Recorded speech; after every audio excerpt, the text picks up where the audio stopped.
విద్యార్థులు మానసికంగా ఎదగాలి అంటే క్రీడల్లో భాగస్వాములు కావాలని మంత్రి అడ్లూరి లక్ష్మణ్ అన్నారు.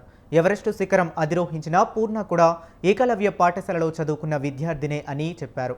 ఎస్టీ సబ్ ప్లాన్ ద్వారా 740 కోట్లు కేటాయించారని, వేములవాడ నియోజకవర్గానికి 9 కోట్ల రూపాయలు కేటాయించారని చెప్పారు. ఆది శ్రీనివాస్ తాను స్వంత అన్నదమ్ముల లాంటి వారిమని అన్నారు.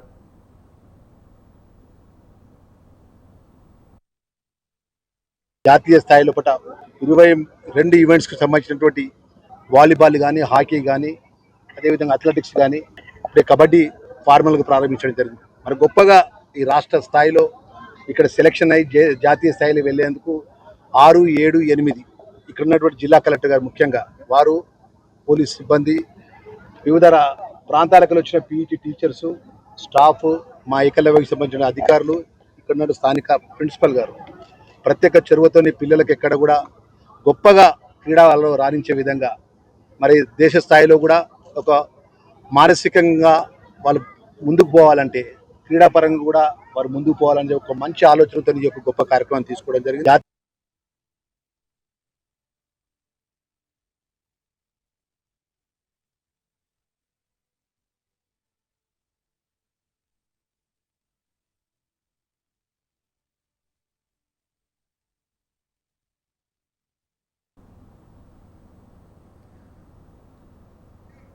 క్రీడల ద్వారా విద్యార్థులకు మానసిక ఉల్లాసం కలుగుతుందని ప్రభుత్వ విప్ ఆది శ్రీనివాస్ అన్నారు.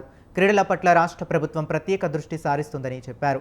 ఎస్సీ, ఎస్టీ, పేద విద్యార్థులకు అండగా ఉంటుందన్నారు. అంతకుముందు ఉమ్మడి కరీంనగర్ జిల్లా మర్రిమడ్లలోని ఏకలవ్య మోడల్ రెసిడెన్షియల్ 5వ గేమ్స్ అండ్ స్పోర్ట్స్ సెలక్షన్ కార్యక్రమం జరిగింది. దీనికి వారు ముఖ్య అతిథిగా హాజరయ్యారు. రాష్ట్ర స్థాయి నుంచి జాతీయ స్థాయి కూడా ఆటలు ఆడిపించేటువంటి కార్యక్రమం.